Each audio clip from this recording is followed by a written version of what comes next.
최순실 씨가 이제 마스크 쓰고 나와서 묵비권을 행사하면서 자기가 어떤 혐의로 특검이 물어보는지를 좀 떠보려고 나온 거다. 이런 이제 그 현지 기자들의 얘기가 있는데 여기에서요, 최순실 씨가 10억 원을 빼돌리려고 했다는 그런 얘기가 보도됐습니다. 어떤 얘기인지 한번 보면요. 네. 자, 장시호 씨 얘기죠? 네, 그렇습니다. 최순실 씨가 이모죠. 자, 이모가 언론 인터뷰로 시선을 분산시켰다. 독일에서 사태를 예의주시하고 있었다라고 얘기를 한 겁니다. 자, 이게 이제 지난해 10월 말 상황으로 돌아가서 봐야 되는 겁니다. 당시에 이제 독일로 도피했는데 갑자기 세계일보하고 이제 인터뷰를 해서 국내에서도 놀랐잖아요. 네. 눈물 흘리고 뭐 심장이 떨려서 내가 비행기도 못 한다. 이제 그래서 충격을 줬던 저 인터뷰인데 자, 이 내용을 한번 들어보겠습니다. 저는 태블릿을 가지고 있지도 않고 쓸 줄도 모릅니다. 제가 그런 것을 버렸을 리도 없고 그런 것을 버렸다고 하는 것이 상식적으로 맞지 않습니다. 어떻게 유출됐는지 누가 제공한 것인지도 모릅니다. 취득 경위를 분명히 밝혀야 합니다. 신문에 나온 인터뷰 내용 중에 이제 그 문제일 태블릿이 나중에 밝혀지지만 네. 그에 대한 얘기를 저렇게 했고 그 유명한 심장병 얘기, 비행기도 못 한다. 그때 그 얘기 했거든요. 예. 그때 그러니까 세계일보의 인터뷰에서 크게 보면 세 가지죠. 그러니까 태블릿 PC는 자기가 모르는 거다.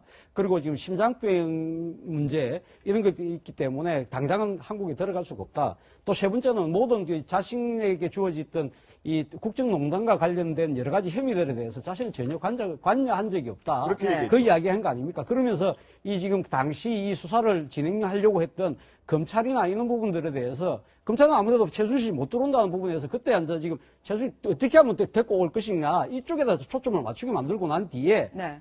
자신은 따로 자신의 조카인 그 장시호 씨를 시켜서 이 이제 장시호 씨 명의로 되어 있는 은행의 대여금고에 지금 숨겨놨던 10억대의 수표와 그리고 또 그 부동산 등기부등본을 빼돌려서 자기 집사인 변호사에게 맡겼다는 거 아닙니까? 자, 그 말씀이 일종의 이것이 네. 양동작전이죠. 군사적으로 양동작전. 이야기하면. 그러니까 네. 양동작전이 뭡니까? 페인트 오퍼레이션 아닙니까? 속임수라는 거죠. 그렇죠. 그러니까 동쪽을 치면서 그렇죠. 서쪽을 공략하는 일종의 네. 성동격서고요. 네네. 그렇기 때문에 이 철저하게 나름대로는 상당히 대비를 열심히 하고 부분에 대해서 나름대로 손을 썼다는 그런 셈이죠. 지금 말씀하신 대로 연막작전이었다. 이 인터뷰가 네. 언론 방해용일 수도 있다. 이런 대목을 보여주는 게 있죠? 네, 그렇습니다. 최순실 씨 지금 이날이 10월 26일에 사실 한국에서 최순실 씨 집이랑 이런 것들이 검찰이 압수수색을 했습니다. 그러자 최순실 씨가 바로 그날 장시호 씨한테 새벽에 전화를 합니다. 대여금고에서 돈과 서류를 찾아라라고 해서 장시호 씨가 바로 대여금고에 가서 수표 10억 원을 찾습니다. 그리고 그날 저녁에 최순실 씨가 세계일보와 인터뷰를 하면서 제가 있으면 달게 받겠다라고 하면서 아주 치밀하게 보시면 자 돈을 찾아라라고 해놓고 자신은 인터뷰를 하고 굉장히 치밀하게 움직였던 것 같아요. 굉장히 치밀하죠. 그다음에 그것도 우리가 기억해보면요. 최순실이 귀국해서도 검찰에 출두할 때까지 33시간인가 있었잖아요. 근데 국내 강남 호텔에 네, 청담동 모 호텔에서 머물면서 그 대책회의를 했는데 그때 또 은행 갖고 돈 찾은 거. 한 5억 찾은 거로 돼 있죠. 뭐 이렇게 나오잖아요. 그러니까 뭐냐면 최순실 씨는요.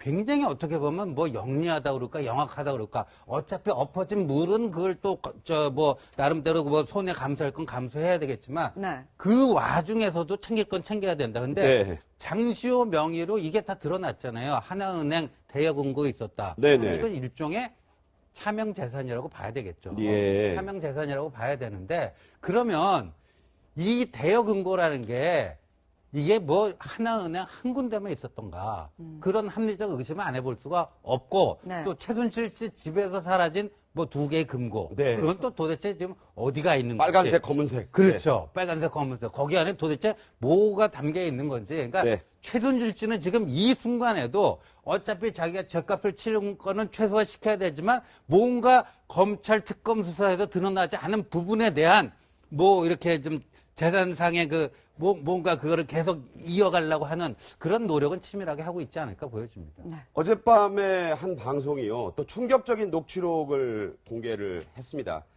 이렇게 빼돌리거나 한 재산들을 최순실 씨뿐만 아니라 측근들도 나눠 먹으려고 했었다는 정황인데 이게 다 나라 돈입니다, 여러분. 한번 들어보겠습니다. 36억짜리 연구가 선정되게 해야 하는데 내가 밀고 고영태는 누나가 알아서 처리해요.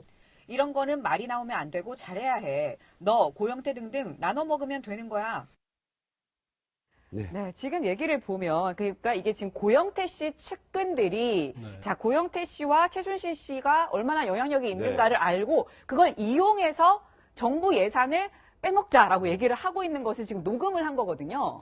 네, 근데 그 김모 씨가 고영태 씨 측근인데 네. 관련된 사람들 녹음을 했는데 그게 2,000개나 된다고 그래요. 네. 1,000개요. 예, 예. 그 녹음 파일이 2,000개나 압수가 됐는데 이제 고영태 씨의 어떤 측근들도 그걸 알고 있는 거예요. 아, 최순실 씨가 굉장히 비선이구나. 그리고 고영태와 굉장히 뭐 불륜 관계가 아니었던 친하구나. 그러면 우리도 그 주위에서 있으면 뭔가 이게 떡고물이 떨어지겠다 이제 그런 생각을 하는 거죠. 네. 그러면서 계속적으로 고영태하고 만약에 최순실 사이가 나빠지게 되면 결국 자기들이 먹을 수 있는 것이 아무것도 없다고 생각하는 거예요. 그러니까 계속 고영태를 잘 관리하고 고영태가 최순실한테 잘하게 해서 둘과 관계가 계속 유지되게 만들려고 하는 거죠. 그럼 네. 여기서 지금 녹음 파일 중에 대표적인 것이 36억 원 아니에요. 네. 그럼 36억 원을 일단 최순실만 통하면 이거 우리가 먹을 수 있다 그렇게 생각한 거예요. 문체부 예산 36억. 그렇죠. 그럼 문체부에서 36원 받아 그다음에 우리끼리 나눠 먹자 하는 거죠. 그런 그러니까 것처럼 내가 밀고 고영태는 누나. 이게 누나가 이제 관리를 하라는 그렇죠. 얘기죠. 알아서 좀 해달라 예, 이런 예. 얘기 나오지 그리고 않습니까? 그 어떤 녹음 파일 나머지에서도 보면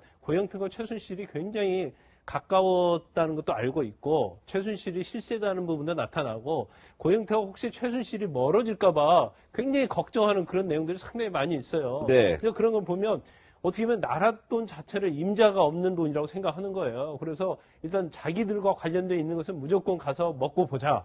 그런 식으로 모의를 했다는 것들이 나타나고 있는 거죠. 네. 고영태 씨도 이 부분을 알고 있었던 것으로 검찰에서 증언한 내용에 이와 관련된 내용이 있습니다. 네, 고영태 씨가 검찰에 검찰이 이 녹취가 뭐냐라고 했더니 제가 최순실 씨와 연결돼 있고 최순실 씨가 비선 시세라는 것을 이미 알고 있어서 저를 통해서 뭔가 해보려고 한 것 같다라고 얘기를 했다는 거예요. 그러니까 이 고영태 씨 측근들이 근데 고영태 씨가 이야기 안 했다고 한다면 어떻게 알 수 있었겠습니까? 네. 아마 그 고영태 씨는 아마 최순실 주변에 있는 사람들이 어떤 식으로든 국정농단을 하면서 개인적인 이익을 취하는 그 구조 자체를 보면서 아마 기가 막혔을 거예요.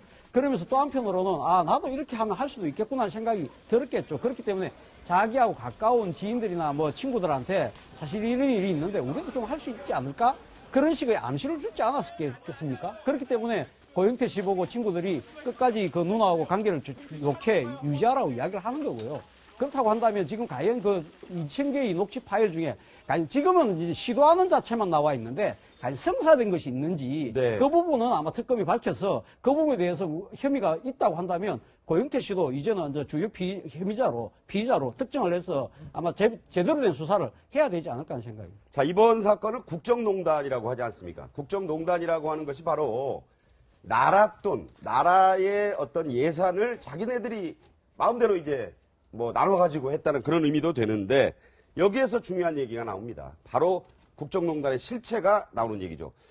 영향력을 끝까지 행사해야 한다. 최순실 씨가 대통령과 계속 관계를 유지해야 우리들도 좋다는 얘기다. 이렇게 말했다는 거죠. 네, 그러니까요. 저거는 이제 지금 방금 우리 차 교수 말씀의 연장선상에서 말씀드리면 고영태가 이렇게 보니까 아 이런 식으로 세상에 네. 이런 식으로 쉽게 돈 버는 방법도 있구나. 몇십억 원을 아 그러면서 이 말을 몇 번 쳤을 거예요. 야, 야. 내가 세상 헛살아 왔구나. 내가 지금까지 왜 피땀 흘려 노력을 했나. 무슨 뭐 그렇잖아요. 그러니까 아 이게 최순실도 이렇게 해먹는데 우리도 좀 해먹자. 그리고 그런 것들을 자기 친한 사람한테 이렇게 얘기했으니까 그럴 텐데 문제는요.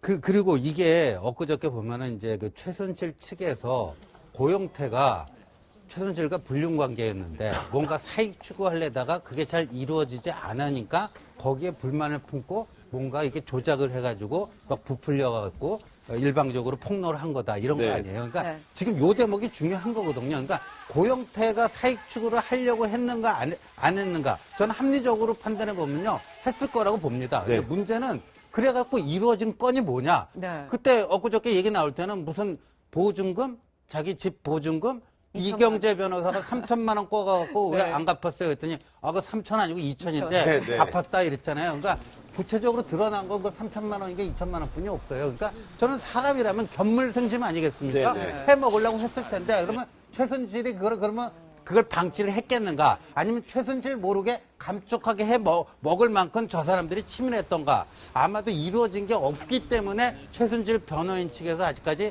구체적인 증거를 못 내놓는 게 아닌가 보여집니다. 이 네. 파일에는 또 고영태 씨도 뭔가 자기도 하려고 했지 않느냐라는 정황을 보여주는 게 또 있죠. 네, 그렇습니다. 이 2,000개의 파일 중에 하나가 또 이런 내용도 들어 있었습니다. 고영태 씨가 재단 사무총장을 쫓아내고 내가 부사무총장으로 들어가서 재단을 장악해야 된다. 이런 말을 한 파일도 있었어요. 그런데 고영태 씨가 사실은 최순실 게이트에 어떤 촉발이 된 거 맞고 또 여러 가지 공헌을 한 거 맞아요. 그렇지만 이제 순수한 내부 고발자를 보기는 어려운 것 같아요. 일단 최순실하고 관계에 있어서도 뭐 불륜관계 그런 얘기가 나왔지만 그것이 사실이라고 하면 서로 그 어떤 사이가 멀어지니까 굉장히 등을 돌린 게 보이고 그다음에 이제 이권 개입을 하려고 하는 여러 가지 이제 정황들이 좀 있긴 있어요. 특히 미얀마 이번에 케이탄 프로젝트와 관련해서도 자기가 소개한 M사의 지분을 20% 정도를 가지려고 했는데 네. 결과적으로 이제 최순실 씨가 뺏어갔다는 거잖아요. 그냥 여러 가지 틀어지면서 결국 내부 고발자로 나선 것인데 네네. 적어도 최순실 씨와 관계에 있어서 네. 아니면 뭐 최순실 씨의 어떤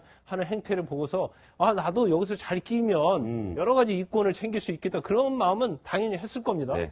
그런데 이게 이제 여러 가지 문제된 이유를 가만히 보면 최순실 씨가 이권 개입을 해서 어떤 경제적 이득을 취하는 데 있어서 자기가 독점을 하려고 했던 것 같아요. 이게 나눠 먹지 않으려고 했던 것이죠. 네. 네. 그래서 차은택과 관련된 부분은 좀 나눠지긴 했지만 뭐 플레이그라운드 그런 것도 사실은 자기가 몫을 챙기는 그래서 독점적으로 하려다 보니까 밑에 있는 사람들은 굉장히 분쟁이 있고 또 나눠지지 않으니까 또 배신을 하게 되고 네. 그런 상황으로 간 것 같아요. 네. 네, 아니나 다를까 이 최순실 씨 변호인 측이 이 해당 녹음 파일을 법정에서 공개를 해달라라고 지금 검찰 측에 요청을 한 상태입니다. 네, 그래서 이제 이 부분을 이 법정에서 한번 다퉈봐야 되는 부분이니까 여러분들도 이게 이제 법정에서 확인되는 내용을 좀 보셔야겠습니다.